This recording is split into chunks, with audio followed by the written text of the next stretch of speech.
Supraba wonten dawuh Eyang Pukulun milya tetungguling widodari ora liya jeneng para apa dene Bathari Tilotama Gagar Mayang irim-irim Tunjung Biru lan liya-liyane kabeh cacah 7 kinen tumurun mring Indrakila nandukna Karti Sampeka reka daya murih jugaring Begawan Cipta ning nggone mangun Brata Semeta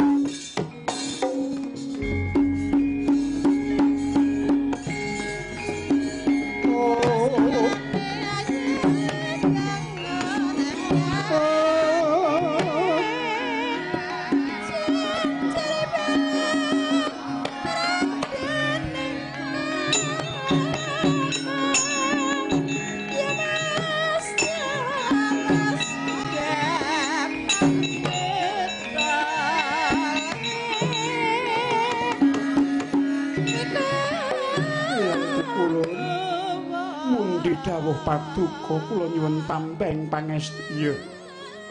Kula Narada kula nyuwun pangestu. Ya. Dandana sing saayu-ayune. Inggih Pukulun. Ya Dandana. Polno nggonmu dandan. Nadyan rawangmu widodari ana ing sawetara rada randhat lagune. Nadyan lagi gelungan tok nanging kon teruske nggone dandan. Inggih Pukulun. Aja kaya widodari ucul. Inggih Pukulun. Dandana sing saayu-ayu. Nganggo cara kepiye? Ulun pasrahke marang jeneng para widodari pepitu. Kalebu sira murih jugaring Begawan Ciptane. Inggih Pukulun. Kaparnga kula nyuwun tambeng pang. Ya mangkato. Budhalo tak balang puja Basuki.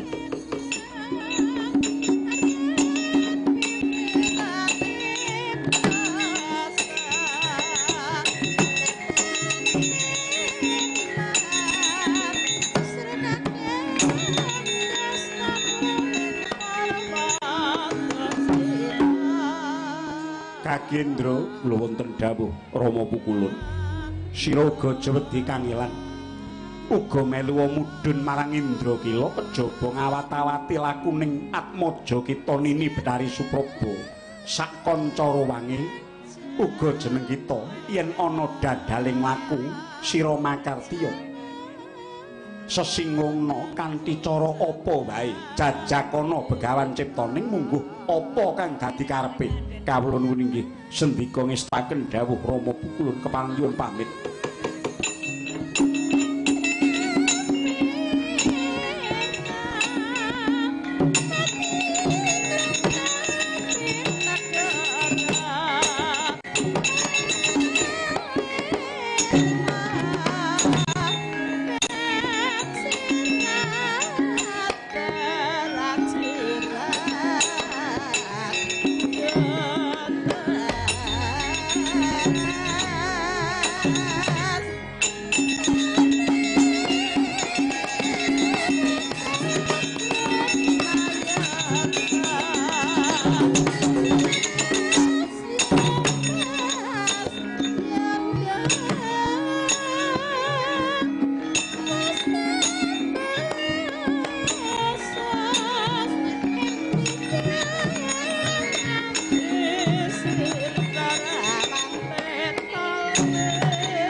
pamoring suksma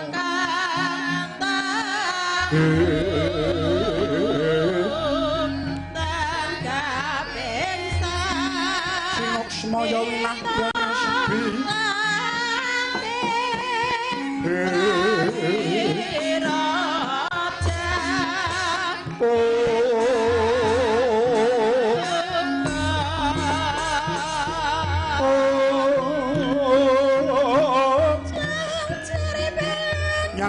kadung malengkung ler kawersan nindo keswa lukar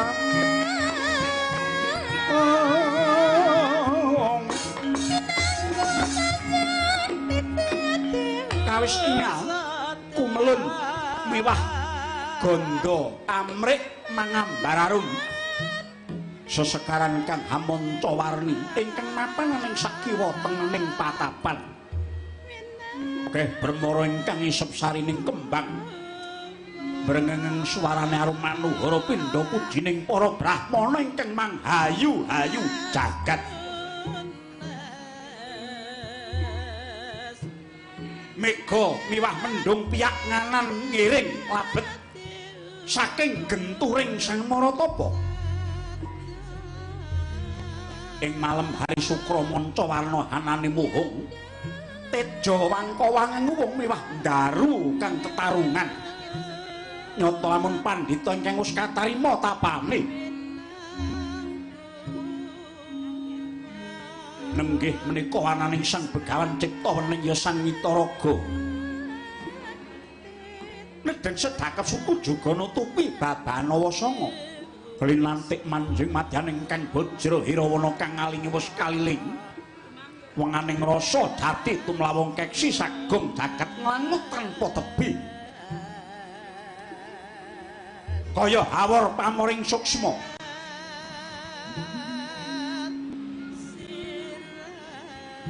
sawetawis dadi semedine bebasan mus alingga Bathara saking gegana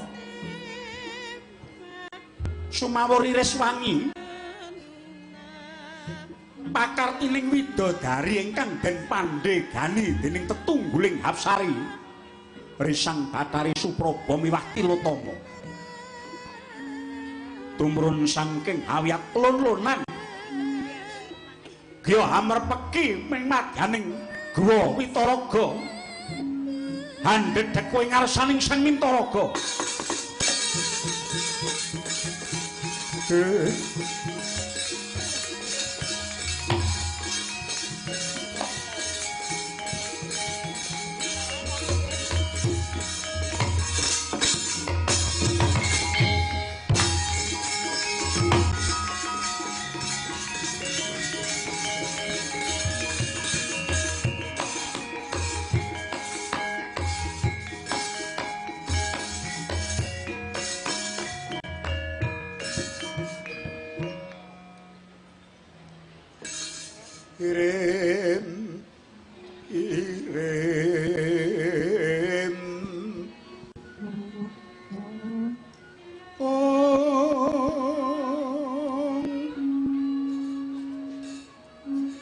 kembang pangtra teban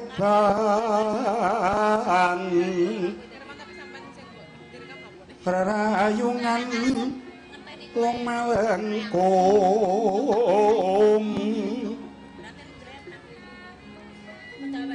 tumelong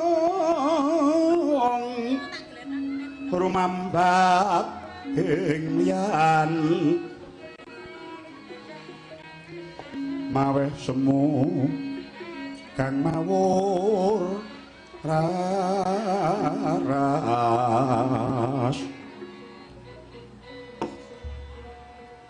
kembang kantor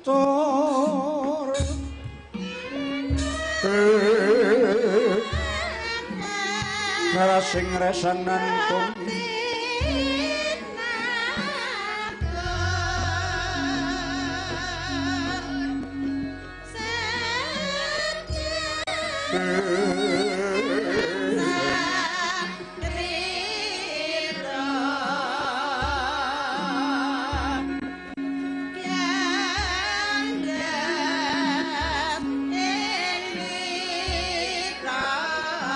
ing tias tan kapataning se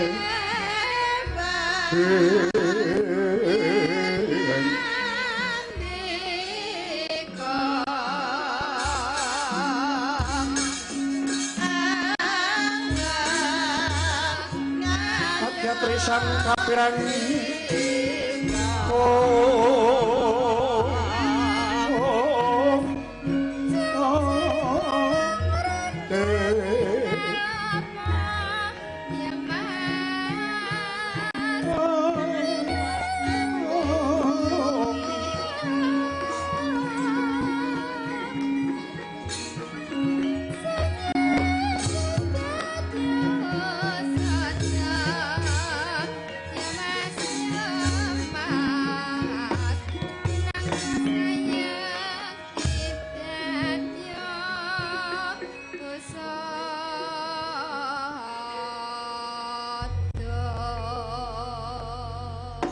mangkin sunyo tengah kulem lenging harum ungkara sang Brahmana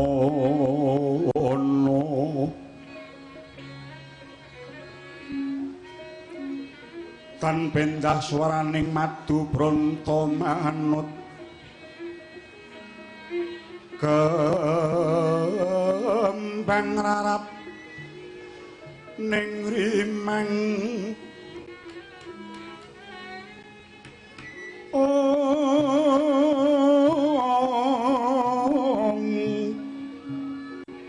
kriyaning kantha marum asangka jaya ganto bungkungan delangu lir gending curinging raja swarani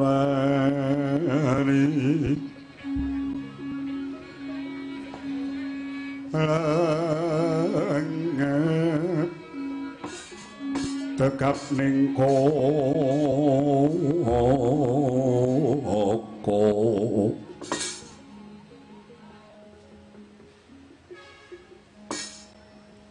duh sang topo sarira paduka ngantos anggagra kusika panemban menapa ingkang ngandika upaya salebeting semedi testun temen sugeng paduka wonten ing alam padang dene namung tansah nengenaken dhateng jatining panembah sugeng paduka kanggo ngrakit semedi rinten pantaraning ratri tanpa kembo menapa ingkang paduka upaya sang Begawan kula tetungguling Hapsari nami kula Bathari Supraba miwah menika sederek kula Yayi Tilotama Surendra Gagar Mayang Tunjung Biru Lengleng Mandan widodari pepitu tumedhak saking kasuwargan namung badhe ngaturi pawarta kabingahan bilih anggen paduka Maratapa sampun kasembadan kaiten kaparinging dat kang murweng dat katarimah kasutapan paduka ing sakmangke sampun wancinipun andika wudar saking semedi Penemban kula sak kanca sedaya badhe nderekaken lelangen paduka sumangga lelumbaning warih madu kekosok sari-sari ciptaning manah kula sedaya boten sanes namung dados ganjaran tumrap sang topo ingkang nyatanipun sampun lulus anggen paduka brata semedi Panemban yang lunging gadung malengkung lir kawersan Indo Keswa Oka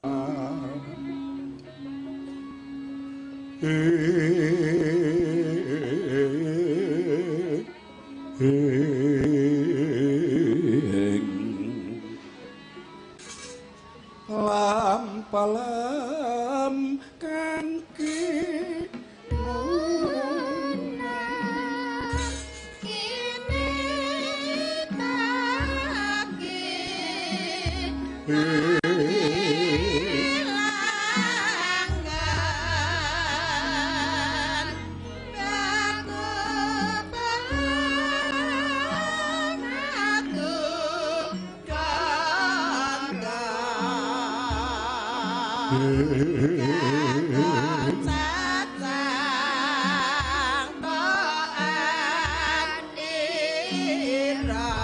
palukon lagu ning wekas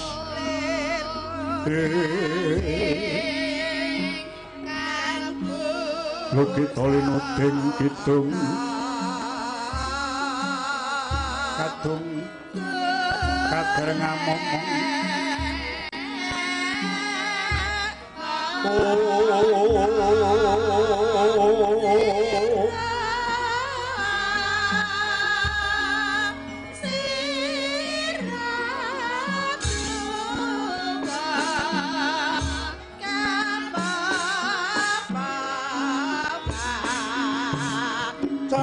ning telaga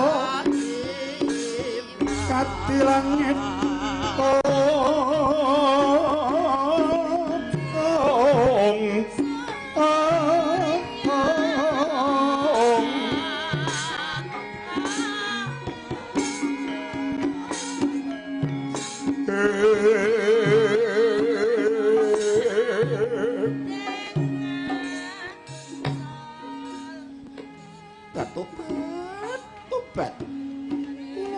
Tilotama ingkang kathah kathah nami kula Wilutama. Penemban.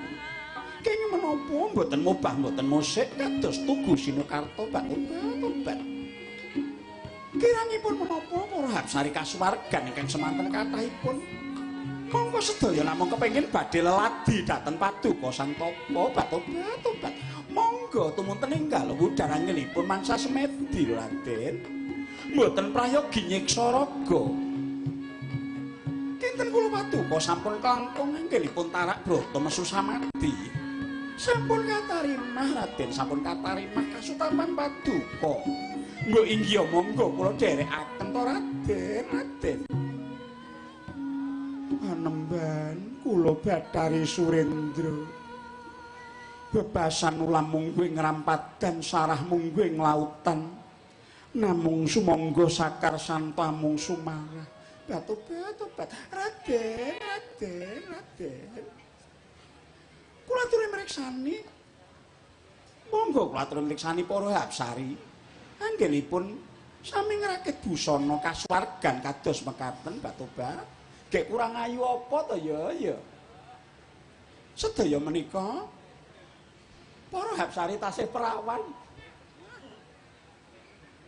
Inggih, Tobat sampun dipun kinten maklum mboten Raden monggo kula dherekaken kula mboten badhe swala ngancik jagating katresnan monggo katlaing jagat andika penemban kagaduan Aji Asmarangama kinten kula ndika pantes among lulut saresmi nadyanto kalian Hapsari pepitu sedaya badhe saged anglanggati menapa ingkang dados keparengandika penemban.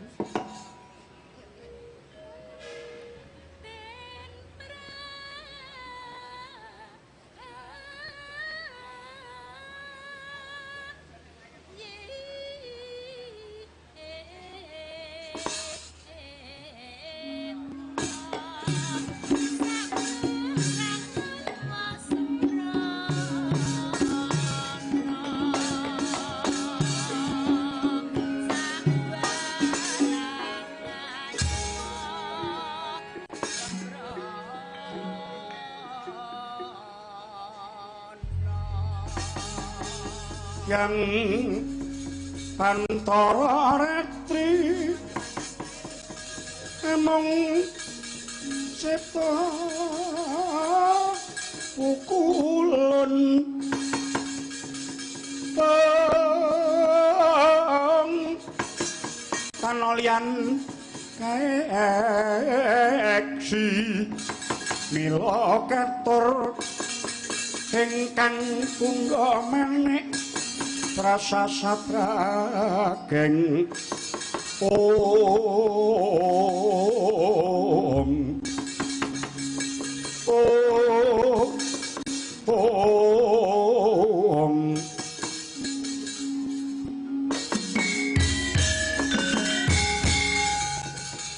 samya kalinggot bawa miwah solahe mamet prana nganti ana widodari kang gedabikan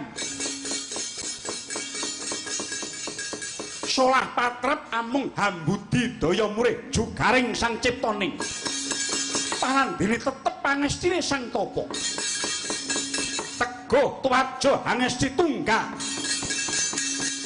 malah ana daya pangaribawa ingkang mijil saking sariraning sang tapa satemah kuning gumrining kaya kencana sing langling sumunar cahyaning sang ciptaning saya wuwuh kebagusane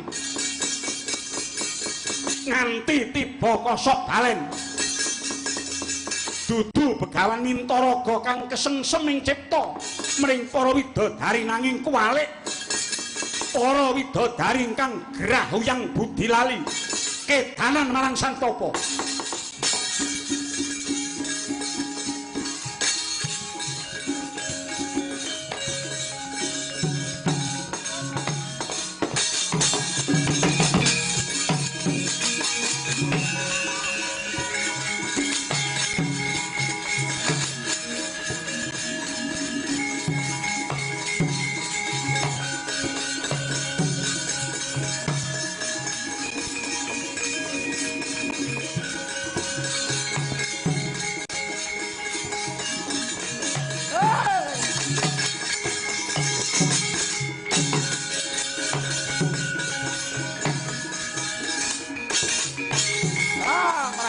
prakencang papawan. Iki bocah-bocah apa? Dikongkon ora ngrampungi gawe kok malah padha mulat-mulat ning. Apa iki? Ayo, ale. Ayo, bubar.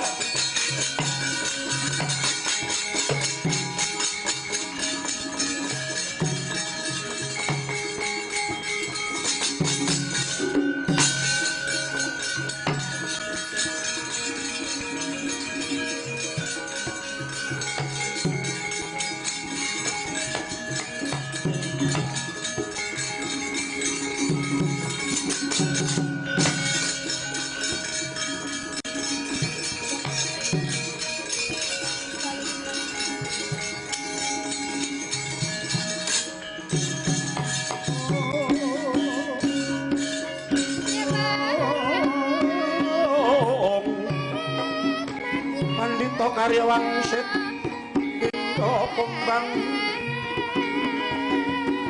Pindha gombang acaping tawang susuh angin ngroni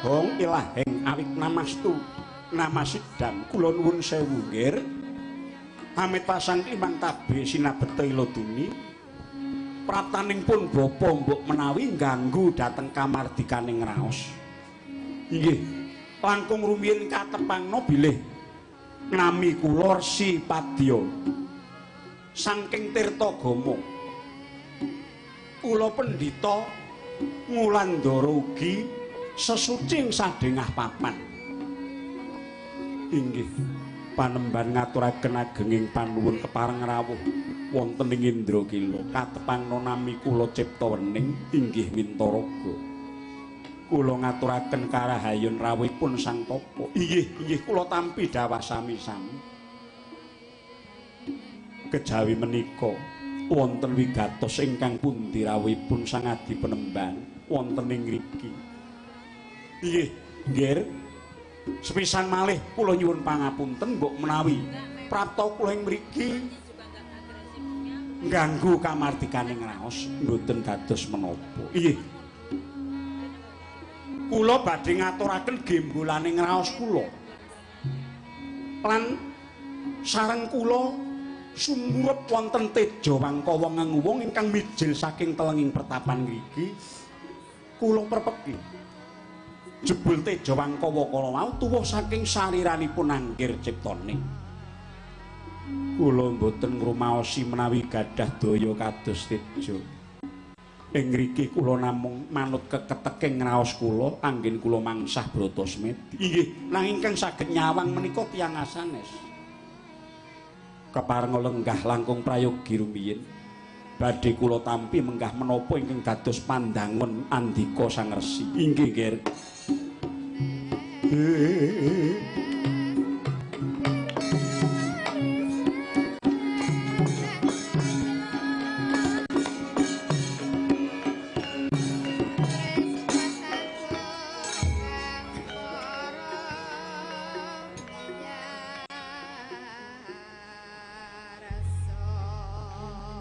Malatmara Sang Arjuna ismu nira kamanungsan kasrepan tingkah ing mungsuh niran padha kadang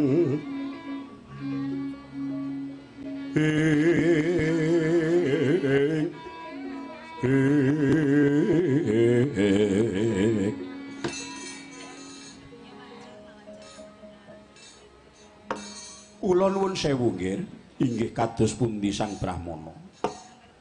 Jengandika menika rak satriya. Sak ngertos kula jengandika menika satriya. Inggih leres. Mestinipun rak langkung sekeca mapan wonten negari. Menapa-menapa sarwi cekap. Gesang mulya cekap ing samukawisipun. Nanging kenging menapa lajeng mapan wonten ing gunung nggih. Inggih Panemban.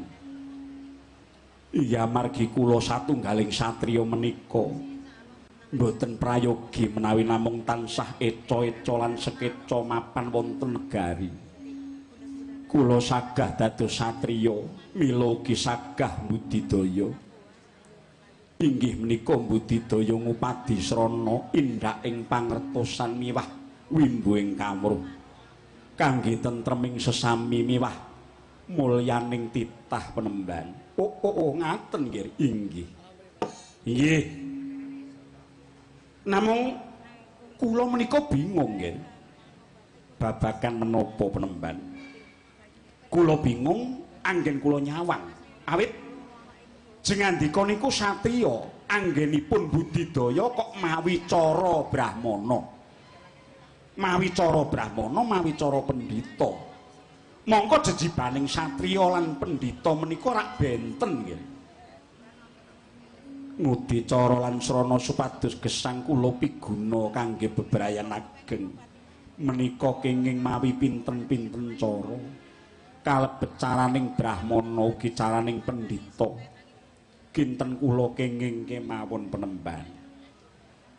Nanging menika mangke dadosipun nuwun sewu, lucu lho nggih. Liripun kados pundi? Menika lucu. Pendhita tapa kok ngasta gaman. Semedi kok nyanding panah. Mongko pusaka menika ginanipun kangge mejahi. Mila kula gumun, awit kula menika pendhita ingkang ngungkuraken bab paten pinaten. Sejatosipun menapa to nggih ingkang ngandika upaya menika menapa? Duh Sang Penemban. Menawi mboten sangu gegaman lajeng kados pundi awit kula menika satriya. So anggen kula nyarira pendhita ing papan menika supados menep raos kula. Murih gampil anggen kula pados cara lan srana ugi kawruh sageta enggal manggihaken setunggaling pirantos. Lho. Ngupaya pirantos inggih. Nanging pirantos ingkang tuwuh saking panaliten ingkang permati lan taliti ingkang tundhonipun pirantos ingkang kula gayuh kala wau leres-leres saged dados lantaran padhanging kawontenan miwah nyengkakaken dhatenging kamulyan tumrap sedaya titah penemban. Oh. Lah kok elok sanget gegayuhan dika nggih. Nuwun sewu. Lajeng pirantos utawi menawi wujud barang menapa ingkang jengandika gayuh nggih.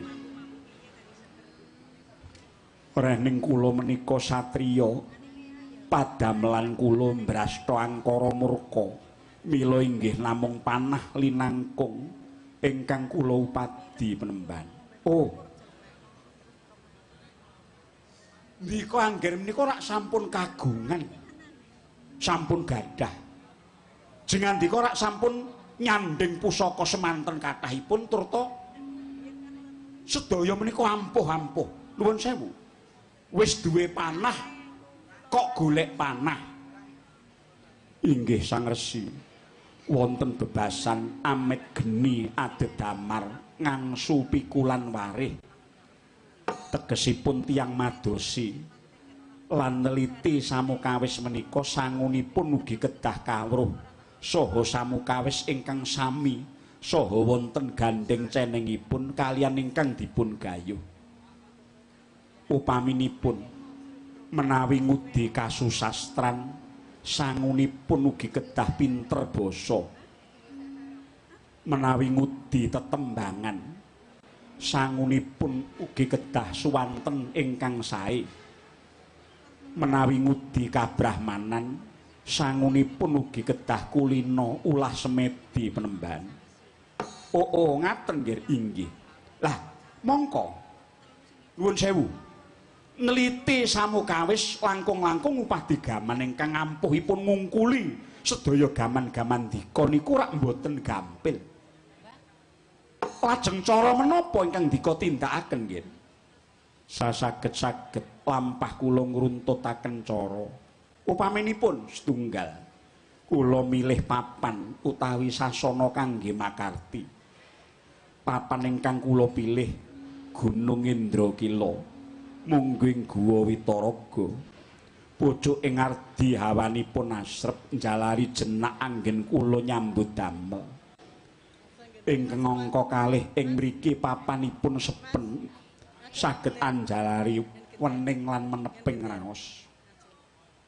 Salajengipun manunggil kalian alam ingkang kebak kaendahan temah nyurung greget ngrembakaning pamikir. Tuwin ing ngriki kathah para pendhita miwah para tapa ingkang pantes dados narasumber.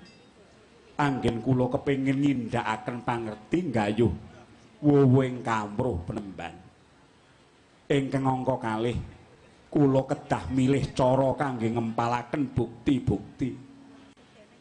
Utaminipun bukti ingkang sampun ate kelampahan lelampaning para leluhur kula bilih panah ampuh menika saged dipun budidaya sarana tapa. Salajengipun kula kedah milah lan milih pundi cara ingkang trep lan pikolih kangge makarti supados enggal saged manggihaken gegayuhan kala wau. Salajengipun kula kedah nglecah lan ngonceki saha nyuraos adhedhasar pemanggihipun para pinter. Nuwun sewu, lajeng kangge ngukur kasil lan botenipun pambudidaya jengandika menika lajeng mawi cara menapa lan kados pundi? Waton mantep lan temen lila wantun kurban menapa kewala kula pitaya menawi badhe kasembatan penemban. Nanging tetep awrat nggih. Langkung-langkung gegayuhan dika niku mengke upami gagal penemban.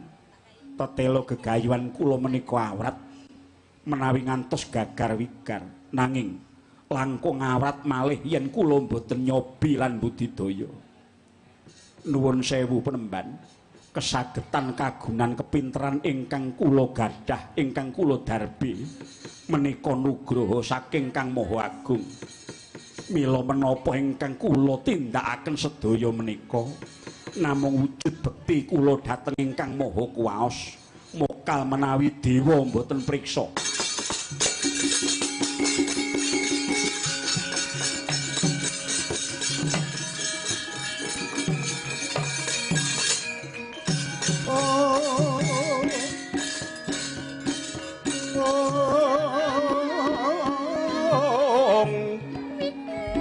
Dewa Yugata marang sureng perang udan nyarung harum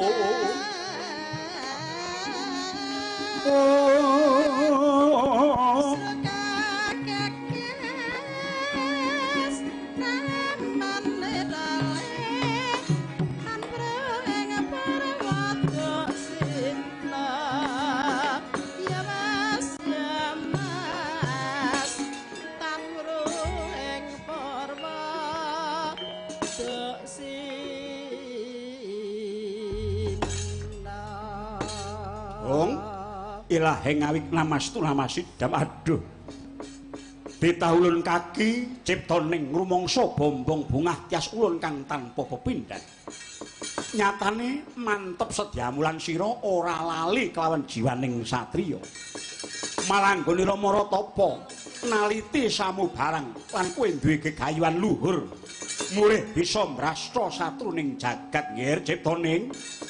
Kula ngaturaken panuwun miwah ngaturaken pangabekti paduka Bathara Surapati. Iya. Saka bungah-bungah jas ulun titi mangsa iki. Sira ulun pundhut putra Danu tegese tak pundhut anak angkat. Sesilia Endra Tenaya.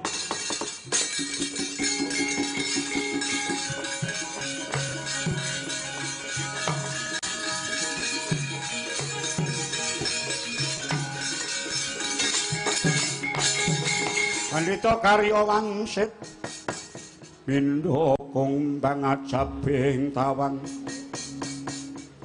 tusuh angin ngendi nggone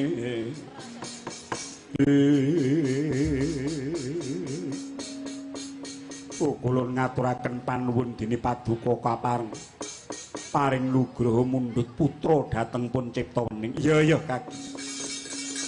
Sumurupa ya nggih. Anggonira Maratapa iki nganti gawe gegering Suralaya.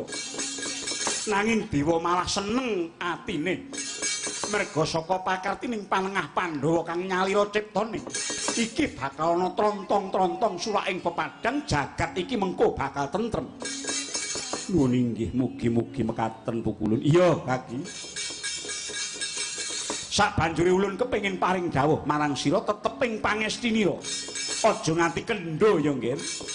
Tamung to titi mangsa iki kacetha jagat iki akeh ruhara kang tuwuh saka angkara murka.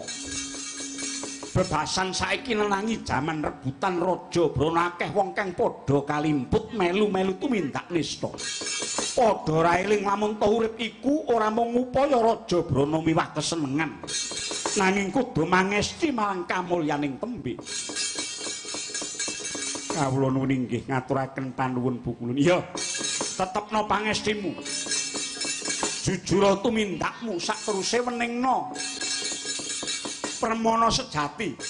Iki mengko ora suwe meneh bakal ana nugraha gedhe kang tumurun marang sira nggih.